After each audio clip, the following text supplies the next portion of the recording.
दिल्ली के सरकारी स्कूल। एक जमाना था जब उनका नाम सुनते ही टूटी फूटी बिल्डिंग्स, पढ़ाई की खराब हालत, यही सब दिमाग में आता था। पर फिर अचानक ऐसा क्या हुआ कि यही स्कूल पूरे देश में चर्चा का विषय बन गए? इस जबरदस्त बदलाव के पीछे आखिर कौन था?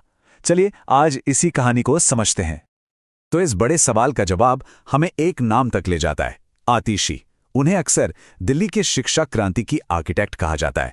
लेकिन एक हाई प्रोफाइल एकेडमिक दुनिया से निकलकर राजनीति में ये सब कर पाना, ये सफर उन्होंने तय कैसे किया, आइए देखते हैं। तो सबसे पहले ये समझते हैं कि आतिशी हैं कौन।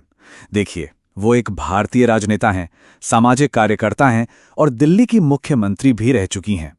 आम आदमी पार्टी का एक बहुत प्रमुख चेहरा, जिनकी पहचान ही उनके शिक्षा और शासन में किए गए क्रांतिकारी कामों से बनी है। उनका जो सफर है ना, वो सच में किसी फिल्मी कहानी से कम नहीं है। सोचिए, ऑक्सफोर्ड के मशहूर गलियारों से निकलकर सीधे दिल्ली की मुश्किल राजनीति में उतरना। और यही वो सफर था जिसने उन्हें एक विद्वान भी बनाया और एक सुधारक भी। उनकी नींव ही उनकी परवरिश ही विचारों और पढ़ाई लिखाई के माहौल में हुई। दिल्ली में जन्मी आतिशी के माता पिता दोनों ही दिल्ली यूनिवर्सिटी में प्रोफेसर थे। और एक बड़ी दिलचस्प बात, उनका मध्य नाम मार्लेना असल में मार्क्स और लेनिन के नामों को जोड़कर रखा गया था, जो उनके परिवार के वैचारिक माहौल को दिखाता है। और उनकी पढ़ाई वो तो कमाल की रही है।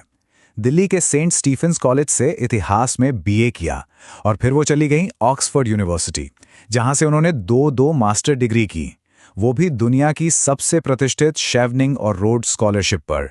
जाहिर है, पॉलिसी बनाने की इतनी गहरी समझ यहीं से आई। अब आते हैं उनके पॉलिटिकल करियर पर। 2013 में आम आदमी पार्टी ज्वाइन करने के बाद उनका ग्राफ तेजी से ऊपर गया। 2015 में वो एजुकेशन मिनिस्टर की एडवाइजर बनी, 2020 में विधायक चुनी गईं और फिर 2024 में तो वो सीधे मुख्यमंत्री की कुर्सी तक पहुंच गईं। एक साल बाद 2025 में उन्होंने विपक्ष के नेता की भी भूमिका निभाई। ये एक बहुत ही असाधारण राजनीतिक सफर था। लेकिन इन सब पदों से भी बढ़कर उनकी असली पहचान बनी उनके सबसे बड़े काम से, जिसे हम दिल्ली की शिक्षा क्रांति कहते हैं। उन्होंने सिर्फ छोटे मोटे सुधार नहीं किए, बल्कि एजुकेशन का एक पूरा का पूरा नया मॉडल ही खड़ा कर दिया। अगर उनकी विरासत को सिर्फ एक लाइन में समेटना हो तो वो यही है, दिल्ली की शिक्षा व्यवस्था में एक क्रांतिकारी बदलाव लाना। तो सवाल ये है कि ये क्रांति हुई कैसे? ये 5 मजबूत पिलर्स पर खड़ी थी। मिशन बुनियाद ने बच्चों के पढ़ने लिखने की नींव मजबूत की। हैप्पीनेस करिकुलम ने उनके मानसिक स्वास्थ्य पर ध्यान दिया, जो एक बिल्कुल नई सोच थी। एंटरप्रेन्योरशिप करिकुलम ने उन्हें भविष्य के लिए तैयार किया और इन सबको सपोर्ट मिला मॉडर्न इंफ्रास्ट्रक्चर और बेहतर टीचर ट्रेनिंग से। ये सिर्फ किताबी ज्ञान से कहीं आगे की बात थी। तो एजुकेशन में अपनी एक अलग पहचान बनाने के बाद आतिशी ने दिल्ली के शासन में सबसे बड़ी भूमिकाएं निभाईं, मुख्यमंत्री से लेकर विपक्ष की नेता तक। ये एक नंबर देखिए, 14। एक मंत्री के तौर पर उन्होंने शिक्षा, वित्त और पीडब्ल्यूडी जैसे लगभग 14 सबसे जरूरी सरकारी विभागों को एक साथ संभाला। ये उनकी प्रशासनिक क्षमता की कहानी कहता है। उनकी पॉलिटिकल जर्नी में 2 बहुत बड़े ऐतिहासिक पल भी आए। सितंबर 2024 में वो दिल्ली की तीसरी महिला मुख्यमंत्री बनी और ठीक एक साल बाद 2025 में वो दिल्ली की पहली महिला विपक्ष की नेता भी बनी। सत्ता के शिखर पर भी और विपक्ष में भी टॉप पर। यह एक बहुत ही रेयर अचीवमेंट है।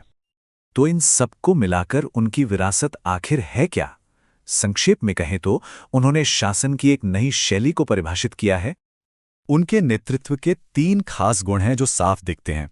पहला, वो एक पॉलिसी ड्रिवन लीडर हैं, मतलब वो डेटा और रिसर्च के आधार पर फैसले लेती हैं। दूसरा, जब भी कोई संकट आता है तो वो सामने से लीड करती हैं। और तीसरा, उनका पूरा फोकस सिर्फ राजनीति पर नहीं, बल्कि वास्तविक सुधारों पर रहता है। और आखिर में ये एक लाइन शायद उनकी पूरी शख्सियत को सबसे अच्छे से बयां करती है, एक शिक्षा सुधारक, एक नीति निर्माता और एक प्रभावशाली महिला राजनेता। यही उनकी असली विरासत है।